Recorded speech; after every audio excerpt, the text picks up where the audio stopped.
Hey, welcome back to P. Willie's Barn. Today, again, working on the FJ40, and my plan is to cut out the old floor and replace it with, well, I'm not going to replace it yet, but I got a new panel, and I'm going to cut it out, and we're going to see what's underneath there. I know there's a lot of rot. Let me flip this camera around. And you can see when I push on this door here, the whole thing is moving everywhere. So I have the floor held up. The roof is held up there because it's not going to support itself. And then I've kind of supported this side as well. But you can see everything moves. I don't know if you can see it or not, but it moves relative. But my image is I'm going to cut the floor out along here. I know there's a reinforcement like right down in there that runs about along here, and I don't know what that is yet. So this is obviously, this isn't even connected. I mean, you can see this whole thing moves around everywhere.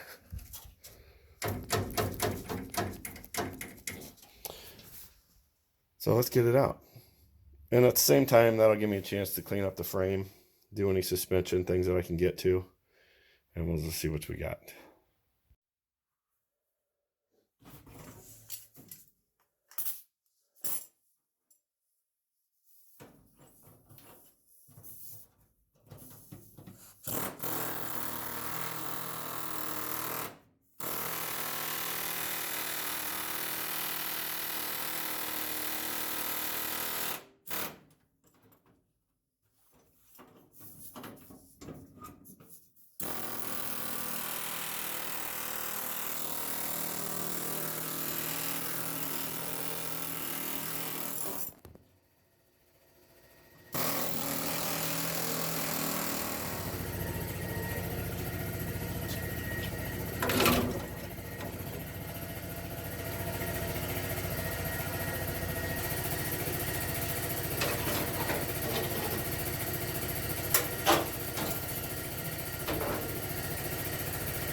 Here's the old one. That's the bottom. Here's the top. Of course, brand new one right there. But there is all this stuff on it. This is just a heat shield, I guess. And you can see here that there's some just hat brackets. With 2 bolts on it. It looks like there's 4 of them. You see in there? There you go. Just a small hat bracket. Actually, there's another one there in the middle. And then I noticed that I've got this one here, and there's one more down here. And that is like in the middle-ish, sort of. And if I look down through here, this is hard to do one-handed, but that's the inside where the weld nut is.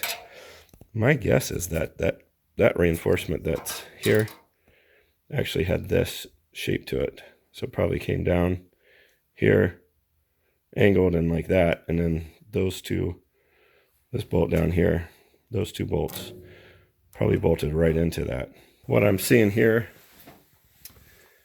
is, here's another heat shield.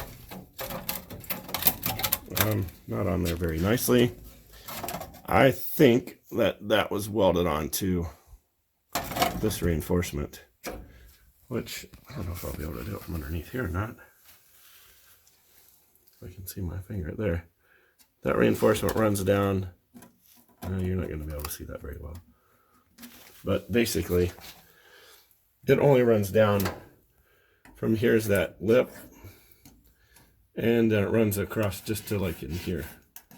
So I think it comes up like this, and then this has a flange down, and that might have supposed to be have flange down. That's it. Then that runs over and meets up to the body mount there, and same on the other side. I'm going to go ahead and cut this bit out right here, because on the new one, down at the bottom,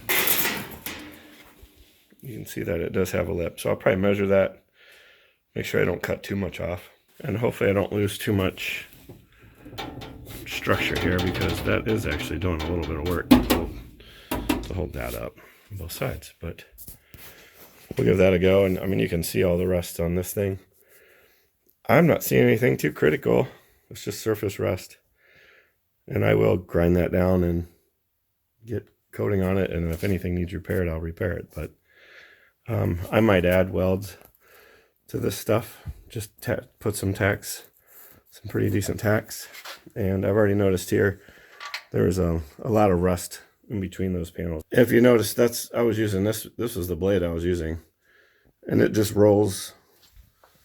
It just rolls the metal underneath. And you probably saw how fast I was going until the camera flipped around on me, but yeah, we'll get after it some more. See, I tried using the grinding wheel, but it was just taking too long. So, busted out the plasma cutter, little one-handed here.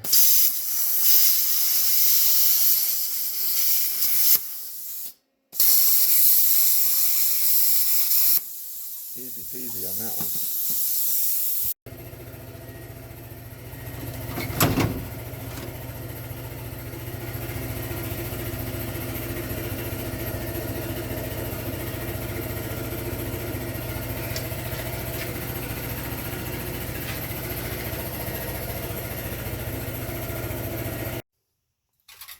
So this is the reinforcement that I mentioned. You can see that's that color is probably the ED coating. No paint on that. That's just the dip. So they were dipping them. The steel was just not galvanized, I think, back then. So I'll have to bend up that small reinforcement. That shouldn't actually be too bad. It's 2 bends. So that piece went from there all the way across. It still smells so bad in here. I had my fan on for a while. My horse throat is from being sick. And then this was another thing that I found.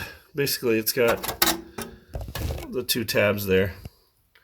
And I'll have to just buy this or remake it. But another heat shield for the exhaust. It's not too bad. And then I went ahead and just notched out just to get rid of some of the nastiness. Cut away some of those. So what those things there, that's the mounts where the roll bar goes in. And those attach to these things here. Which you can see there's 4 of them. Not much left, but here I got an example of what it should look like. So not a lot of material left, but those things, these will go, oh, I guess it's the other way around. These will go in like this. Sorry, I need a cameraman. They're going like that, and that's what this will finally support the roll bar. Yeah, so there you go. I got to get some parts made and get the floor, measure these things out. I got enough to figure out where things are, and I've got my buddies that I can take measurements off of and try to turn, I moved it. Try to turn in my new floor into something with some reinforcements that will eventually connect to this guy, which is the part I bought, and that will connect to this reinforcement that I made. And then I'll have to make this little member here to come straight down once all that's in. But I'm going to clean up this disgusting mess and keep banging away at things. On the frame, I don't have any light for you.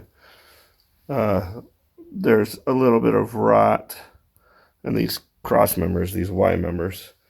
So I will be repairing that. I don't think I'm going to cut away everything because that's still a decent piece of steel. I think I'm just going to patch in, and I think that'll be just fine. And it'll be stronger than stock because they just riveted everything. And a lot of the reason for that, you know, there's probably some performance things, but a little bit more strength in there is not going to bother me. It may not give as much compliance in the frame, which, you know, could lead to other cracking. They've tested all these, but I'll try not to be too crazy with it. And the other thing I was going to do, because I have a lift kit already here, and I was like, there is no way I'm getting these bolts off. It's a 17, and these, that's unbelievable. Both of these things, either they just weren't tight, but I thought I was going to fight those. I didn't even heat them. Look at that. So now I'll be able to get my new shocks on. As long as I can get those bottom ones off too. Oh. I've been working on, let's see if I can video this, the frame here on the back side. Plasma cutting out, and then I'll just have to fill in those areas. This side I've already got some rust preventer in between and a C-clamp holding those together tight. I'm going to make sure that that's good because that's my spring perch. And I'll probably add a triangular reinforcement across there on both sides. That one I might have to double up to get the same level thickness and then put a patch across. And then it'll be nice and sturdy. That's the driver's side floor. Got the seat out. It's in pretty good shape. I did get new seat covers, but here is what I'm going to be dealing with up front. Actually, the reinforcement is in good shape. That's the one body mount. Hard to see, I'm sorry. The reinforcement across here in the rocker, this is all going to need rebuilt. I'm not worried about that so much. This is where the seat mounted. And all of those reinforcements down there need to be redone. So that's probably going to be a little bit of a challenge. This flat stuff like that is basically nothing. It takes time, but not a big deal. So there you have it. That's the progress so far. I'm sure you don't want to watch me do all the cleaning. Maybe you do. I don't know. But I'm not going to film it. Sorry. I had to do it. Rough fit. Let's just see. Does it even look good in there?